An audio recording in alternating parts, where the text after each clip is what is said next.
Agra summit के बाद से अब तक जितनी भी कोशिशें की गई हैं, पाक भारत तल्लुकात बेहतर नहीं हो सके। इसकी क्या वजह है? तो खैर बहुत सी वजूहत हैं। तीन एक बता दो। नहीं देखिए ना, एक तो बेसिकली, अच्छा मैं एक बता दूं आपको, तीन क्यों नहीं? नहीं मैं एक में ही उसको सारा, चलो मेरा ख्याल है किस्मत ख़राब है।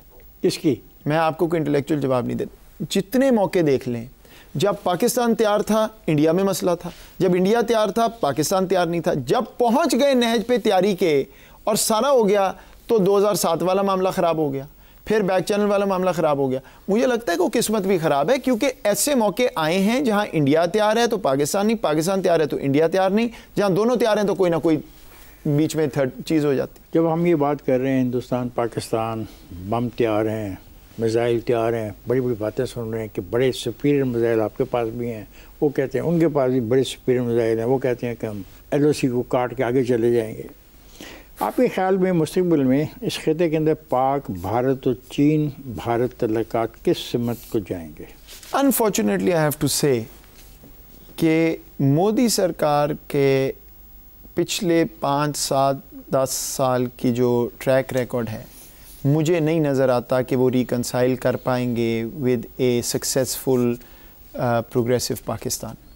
मुझे लगता है कि वो स्ट्रैटेजी बड़ी क्लियरली ये रही है कि आइसोलेट करो, डिस्टेबलाइज करो। 10 साल अगर वो आगे जाते रहे इकोनॉमिकली और पाकिस्तान फंसा रहा तो कोई कॉन्वर्सेशन ही नहीं रहेगी, क्योंकि डिफरेंशियल बढ़ जाएगा। वो आपको फंसाने के लिए, CPEC को नाकाम बनाने की तमाम कोशिशें कर रहे हैं, नहीं कर रहे हैं? नहीं तो दुश्मन का क्या काम होता है?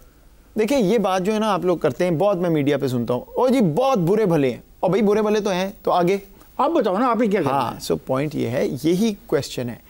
अगर इंडिया की एक स्ट्रैटेजी है कि मैंने पाकिस्तान को यहाँ पे दबा के रखना है और खुद मैं इकोनॉमिकली ग्रो कर रहा हूँ, तो डिफरेंशियल 10 साल में इतना बढ़ जाएगा कि बात ही नहीं होगी, रह ही कुछ नहीं गया। एक पाकिस्तान, सुने ना, आप क्या तजवीज़ करते हो? तो जो स्ट्रैटेजी आप नहीं कर सकते वो ये है कि आप उन्हीं को वो करने दें जो वो कर रहे हैं। सो इट इज, मैं समझ नहीं आई उनको क्या करने दें। 370 करने दें, ठहरे ना, अटैक करने दें, हमें दुनिया भर में बुरा बंदा बुरा बच्चा साबित करने ना कहने दें, और उसके लिए जो काम घर पे करना है वो कर लें। मसलन अगर बलूचिस्तान में इंडिया जो काम कर रहा है वो हो रहा है, तो बलूचिस्तान की इंटरनल वीकनेस को इमीडिएटली रिजॉल्व करें। पहले हो सकता है 10 साल बाद रिजॉल्व होती तो ठीक था, अब इमीडिएटली रिजॉल्व करें। अगर इंडिया, मैं आपको एक और मिसाल देता हूँ, बड़ी अनपॉपुलर मिसाल है मुझे पता है, लेकिन मैं आपको दे देता हूँ। पाकिस्तान के पास बिगेस्ट एसेट है ज्योग्राफी का, जोग्राफिया। सेंट्रल एशिया हमसे लिंक होता है, चाइना कहता है CPEC बना दो, सारा वेस्ट एशिया हमारे थ्रू जाता है, ईस्ट जो है सारा इंडिया के थ्रू जाता है। अगर पाकिस्तान के ज़रिए गैस जा रही हो तुर्कमेनिस्तान की, और 5 करोड़ 50 करोड़ 10 करोड़ इंडियन का चूल्हा उस गैस से जल रहा हो, तो आपका फ़ायदा है या उनका फ़ायदा है? लेवरेज आपके पास है या उनके पास? हमारे पास लेवरेज है। अगर 100 200 500 इंडियन जो है ट्रक यहाँ से गुजर रहा हो रोज़ का, तो लेवरेज आपके पास है या उनके पास है?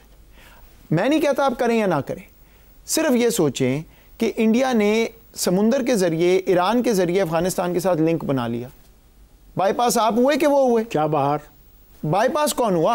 हम हुए। ओके, जो इन चीज़ों पे वो तैयार थे, आप वहाँ पे उनको एंकर कर दें, उनकी मजाल नहीं है खड़े। क्या चीज़ों पे वो तैयार थे? मैं आपको सिंपली एक एग्जांपल देता हूँ, बाकी सब छोड़ दें। CPEC क्या है? CPEC सड़कें हैं। CPEC का एक मेजर पार्ट इज इंफ्रास्ट्रक्चर, ठीक, एनर्जी और सड़कें। वो ही सड़क जा रही है, उस पर ट्रक पाकिस्तानी चले, चीनी चले, आज़रबाईजान का चले या इंडिया का चले, ट्रक गया, उसने अफगानिस्तान जाके सेंट्रल एशिया जो बेचना है उसने बेचा। आप अपनी सिक्योरिटी पूरी रखें, बिल्कुल ना अलाउ करें कोई रॉक आए वगैरह, ठीक। वो ट्रक CPEC की सड़क पे गया, किस मुंह से कहेंगे CPEC बंद करो? जब उनका बिजनेसमैन पैसे कमा रहा है, ना वो उधर बम फाड़ सकते हैं, ना वो रोड को बंद करा सकते हैं। तो हमने मना किया है उनको? जी मना किया हुआ है, मना किया हुआ है। कैसे? भाई सेइंग कि आप नहीं ला सकते, अफगानिस्तान के जा सकते हैं, इंडिया के नहीं जा सकते। Today it is not possible, I am not making that argument. मैं तो आपको कह दिया ना कि मुझे तो नज़र ही नहीं आता इस सरकार के साथ। मैं आपको इंटेलेक्चुअली ये समझा रहा हूँ कि पाकिस्तान का सारा एसेट है दूसरे ममालिक को अपने पे डिपेंडेंट करने का, जोग्राफिये के ज़रिए। That's our asset. आप इतना डिपेंडेंट कर लें दूसरे मुल्क को अपने ऊपर कि भाई मेरे ज्योग्राफी में अगर कोई डिस्टेबलाइजेशन हुई तो आपका नुकसान ज्यादा है, मेरा कम है। आपकी सड़क टूटेगी, आपका ट्रक नहीं जा सकेगा। चाइना हमें क्या कहता है बार बार कि भाई मेरे लोगों को सेव करो क्योंकि मेरा बड़ा फायदा है इस काम से। हम उनके लोगों को सेव करें। वो हिंदुस्तान वो मुल्क है जो जाके कनाडा में अपने मुखालफिन को कत्ल करवाता है। हिंदुस्तान वो मुल्क है जो पाकिस्तान में। ये कोई आर्गुमेंट नहीं है। क्यों नहीं आर्गुमेंट? अगर आपने क्यों नहीं आर्गुमेंट? मैं बता is it a factual position or not? It is. It doesn't help us. देखें, आप बोलते रहे उसको। चाइना क्या चाह रहा है? मेरा बंदा नहीं मरना चाहिए, उसको सिक्योर करें। वो इंडिया जो भी करता है बंदे को मारने के लिए वो बलूचिस्तान के अलाउ ना करें, रास्ता इस्तेमाल करता है। इतनी स्ट्रेंथ क्रिएट कर लें इंटरनली कि अलाउ ना करें। ये कहना कि बड़ा जालिम है ये कर रहा है, इससे इंडिया नहीं रुकेगा। कोई भी नहीं रुकता, कभी भी नहीं रुकेगा। अपनी स्ट्रेंथ्स को उधर ले जाएं कि वो कोशिश भी करें तो वो पूरा ना कर सकें। उसके लिए जो हमने यहां फैसले करने वो हम करें। पाकिस्तान पे जितने मुल्क आप डिपेंडेंट कर सकते हैं अपने ज्योग्राफिया के जरिए, आपकी स्टेबिलिटी खुद बन जाएगी। How to start it? मैं अपना सारा वेस्टर्न बॉर्डर जो है वो ओपन कर दूं, तुर्की से लेके यहां तक राहदारी हो। चाइना सीपैक जो है वो क्रिएट करे। माल कहां तक आए? हमारे तक आए, पाकिस्तान तक। पाकिस्तान तक। पाकिस्तान से कहां जाए? नहीं, आपने कंज्यूम करना है। अफगानिस्तान ने, ईरान ने समुंदर में जाना है, उसके बाद ईस्ट एशिया जाना है, जिस तरह राहदारी होती है।